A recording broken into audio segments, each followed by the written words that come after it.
नमस्कार साथियों, स्ट्रक्चर सी plus plus में आगे बढ़ते हुए लेक्चर 6 का आज पार्ट 5 देखेंगे। इसमें हम देखने वाले हैं कि किसी स्ट्रक्चर के अंदर सी प्लस प्लस में स्ट्रक्चर के अंदर फंक्शन को डिफाइन कैसे करेंगे। ऐसा सी में साथियों नहीं होता था जो कि सी प्लस प्लस में होता है। देखिए, हमने एक स्ट्रक्चर बनाया बुक नाम का, उसके अंदर एक आईडी लिया, दूसरा उसका प्राइस शो कर रहे हैं हम। वहीं पे एक फंक्शन बनाया इनपुट।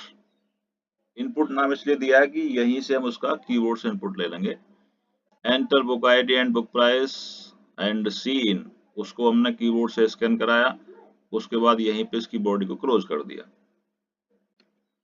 सेकंड वन, इसको हम डिस्प्ले करेंगे। सी आउट बुक आईडी, जो हमने कीबोर्ड से इनपुट लिया था, वो बुक आईडी यहाँ पे प्रिंट हो जाएगी और बुक का प्राइस यहाँ पे प्रिंट हो जाएगा। This is very easy. जो हमने इससे पहले स्ट्रक्चर पढ़ा था सी वाला, वो बड़ा टिपिकल था अपने आप में, बट यहाँ पे हम सारा का सारा काम स्ट्रक्चर के अंदर ही फिनिश कर देंगे। सही माने में स्ट्रक्चर अब स्टार्ट हुआ है अगर हम सी प्लस प्लस की बात करें तो।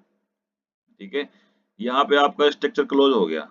देखिए ध्यान से, हमने अपना खुद का बनाया हुआ फंक्शन बनाया। पहला इनपुट, उसमें कीबोर्ड से इनपुट ले लिया और जो हमारे आंसर बुक आईडी और प्राइस में स्टोर हुए थे मेमोरी के अंदर, उनको हमने डिस्प्ले फंक्शन नाम से डिस्प्ले करा दिया।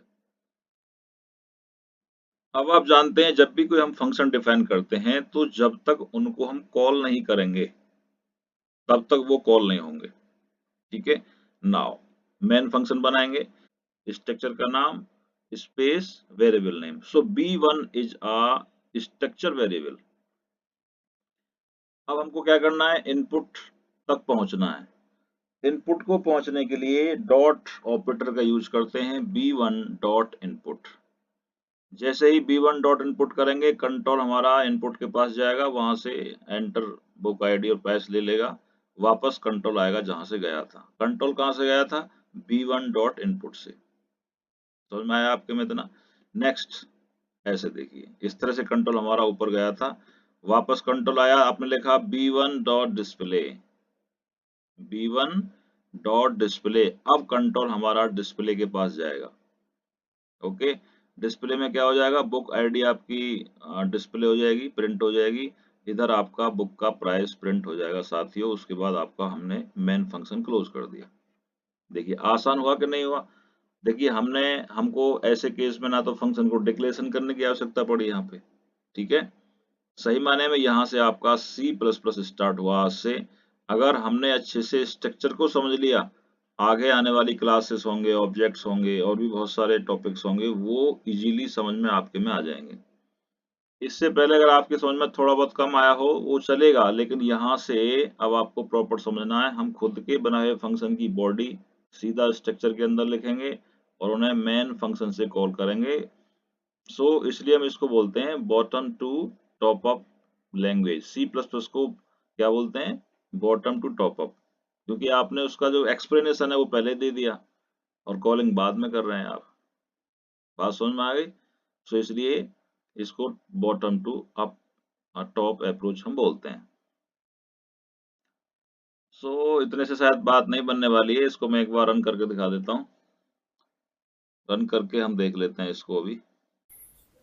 चलिए, यहाँ से हमने स्टार्ट किया साथियों। यहाँ पे पी ले लेते हैं प्राइस के लिए, सिंपल कर लेते हैं इसको। सो इतना तो आप जान चुके कि हमने एक बुक नाम का एक स्ट्रक्चर बना दिया। वहां पे देखिए iostream.h का यूज करने वाले हैं, यहाँ पे किया हमने। अब सीधा यहाँ की बॉडी लिखेंगे। कैसे लिखेंगे, void input इनपुट, यस, इसका हमने बॉडी ओपन किया। नाउ यहां पे हम लेने वाले हैं सी आउट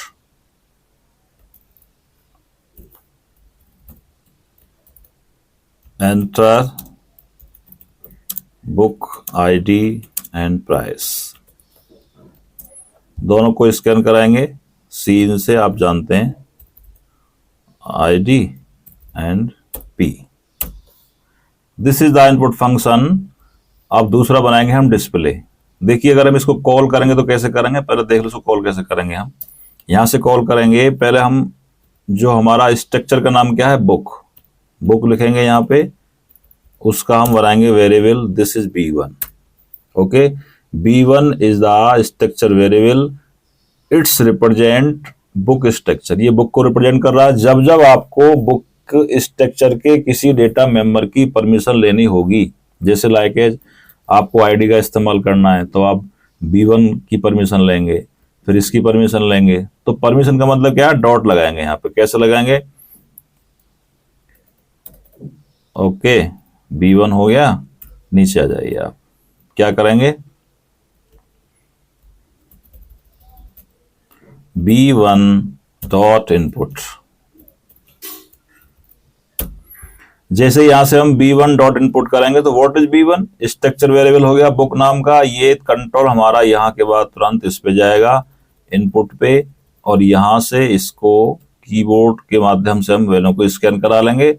हमारा आईडी, बुक का आईडी आईडी नाम के वेरिएबल में आ जाएगा और प्राइस P में आ जाएगा। ठीक है, अब इनको डिस्प्ले करना। डिस्प्ले कैसे करेंगे, वॉइड, एक हम चाहते हैं कि डिस्प्ले नाम का फंक्शन बनाए इस तरह से, void display, DISPLAY,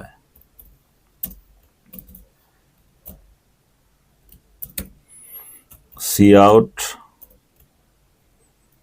यहां पे हम क्या कर दें, ID equal to yes ID,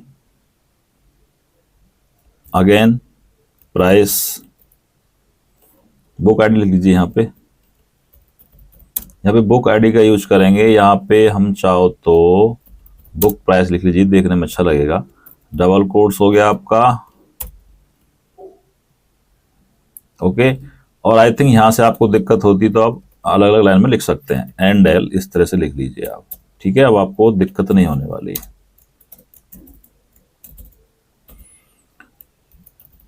book price, okay साथियों, यस, प्राइस किस में बैठा है, P में। नाउ इसको कंपाइल करेंगे, रन हो जाएगा प्रोग्राम आपका। एक बार दोबारा इस फ्लो को समझिए आप। सबसे पहले हमने एक स्ट्रक्चर बनाया बुक नाम का, उसके अंदर हमने दो वेरिएबल ले लिए, आईडी एंड प्राइस। ठीक है, हम चाहते हैं कि इस सारे प्रोग्राम को हम फंक्शन के माध्यम से बनाएंगे, और स्ट्रक्चर के अंदर हम फंक्शन को डिफाइन कर सकते हैं, बट ऐसा C लैंग्वेज में नहीं कर पाते थे। ये डिफरेंस दूसरा हो गया। फर्स्ट डिफरेंस क्या होता है, स्ट्रक्ट कीवर्ड का इस्तेमाल इसमें करें ना करें, बट जहां पे डिफाइन करेंगे वहां पे। चलिए, ये हमारा इनपुट हो गया, ओके। इनपुट होने के बाद ये कॉल हुआ, यहां से कॉल होगा हमारा, ये कॉल हो गया। कॉल होके वापस हमारा कंट्रोल वहीं आएगा जहां से गया था, यहां से गया था, B1 डॉट डिस्प्ले, डिस्प्ले। इसके बाद क्या कॉल होगा, डिस्प्ले नाम का फंक्शन कॉल होगा। जब डिस्प्ले कॉल होगा तो ये यहां से यहां पे जा चुका होगा, ओके। सो एक C++ के अंदर एक फीचर होता है, वो ऊप्स का फीचर होता है, encapsulation. What is encapsulation, encapsulation का मतलब ये है कि हम ऐसा स्ट्रक्चर बनाएंगे या ऐसी क्लास बनाएंगे, जितने भी उसमें डेटा मेंबर्स होंगे, उसकी जो रेटेड इंफॉर्मेशन होगी वो सारे की सारी एक ही स्ट्रक्चर के अंदर होनी चाहिए। तो हम ये जान पा रहे हैं कि बुक के अंदर हमने इनपुट लिया तो इनपुट का काम करेंगे, डिस्प्ले लिया डिस्प्ले का काम करेंगे। सो इस तरह के प्रोसेस को हम C++ में इनकैप्सुलेशन बोलते हैं साथियों, जो कि एक बहुत बड़ा फीचर्स अपने आप में माना जाता है। ठीक है, रैप करना, जो डेटा को रैप करना, बाइंड अप करना। ठीक है, यहां से इनपुट को कॉल किया, इनपुट पे कंट्रोल चला जाएगा, अपना काम पूरा करके वापस आएगा, फिर डिस्प्ले को कॉल करेगा। डिस्प्ले में आपने उनको डिस्प्ले कर दिया है वैल्यूज को। एक बार इसको कंपाइल करके देख लेते हैं, कंपाइल। इसमें 4 एरर शो कर रहा है साथियों, देख लेते हैं ये महानुभाव एरर क्यों दे रहे हैं। ओके, ये कह रहे हैं कि आपने cout का इस्तेमाल यहां पे किया, लेकिन आप हेडर फाइल का इस्तेमाल नीचे कर रहे हो, गलत बात है ये। तो इसलिए हेडर फाइल का यूज हमें ऊपर ही करना पड़ेगा। कैसे करेंगे, लिख लीजिए यहां पर, include IO stream.h and include conio.h। Okay, अब रन हो जाएगा। ये रन हो चुका है। यहां से हम इसका सपोज 1200 आईडी प्रेस कर दी और 450 रुपए हमारी कॉस्ट है इस बुक की। ओके, आ गया answer, yes. So this process is called passing function in structure, हम अपने फंक्शन की डेफिनेशन स्ट्रक्चर के अंदर भी लिख सकते हैं। और ऐसा साथियों जो हम आगे पढ़ने वाले हैं, मैंने बताया कि ये आप मानिए कि आपकी सी प्लस प्लस की सही माने में स्टार्टिंग हो रही है यहां से। अगर आपके समझ में स्ट्रक्चर नहीं आएगा, जिनके समझ में स्ट्रक्चर नहीं आ रहा है, तो कृपया करके प्रीवियस लेक्चर पहले पढ़ें, क्योंकि मैं शुरू से बताता आ रहा हूं कि सी का स्ट्रक्चर क्या था सी के अंदर, और सी प्लस प्लस में स्ट्रक्चर कैसे काम करता है। जब हम भविष्य में लेक्चर लेंगे आपका क्लास की बात करेंगे, तो केवल स्ट्रक्ट के स्थान पे क्लास कीवर्ड का इस्तेमाल करेंगे, काम हमारा ओके हो जाएगा। ठीक है, चलिए यहाँ पे ये हमारा कंप्लीट हो चुका है। असाइनमेंट क्या है? Write a structure to student, roll number, name, father's name, class and mobile number. ठीक है, आपको कीबोर्ड से रोल नंबर एंटर कराना है, नेम को एंटर कराना है, फादर्स एंटर कराना है, फादर्स का नेम एंड क्लास, और क्लास के बाद में मोबाइल नंबर आपको कीबोर्ड से इनपुट कराना है। जहां मैंने इनपुट फंक्शन लिया था वहीं पे आप इनको एंटर कराएंगे और डिस्प्ले में उसको डिस्प्ले करा देंगे सी आउट के माध्यम से। इस तरह से आप इस प्रोग्राम को बनाएंगे। और प्रोग्राम को प्रैक्टिकल करना बहुत जरूरी है, जो प्रैक्टिकल नहीं करते हैं उनकी समझ में नहीं आएगा। सिस्टम पे, मोबाइल पे, जहां जैसा मौका मिले आपको, जिन जिन डिवाइस पे इनका आप रन कर सकते हैं साथियों, वहां पे रन करके देखना चाहिए। रन नहीं करेंगे तो समझ में नहीं आएगा। Thank you, thanks for watch this video. जय हिंद, जय भारत।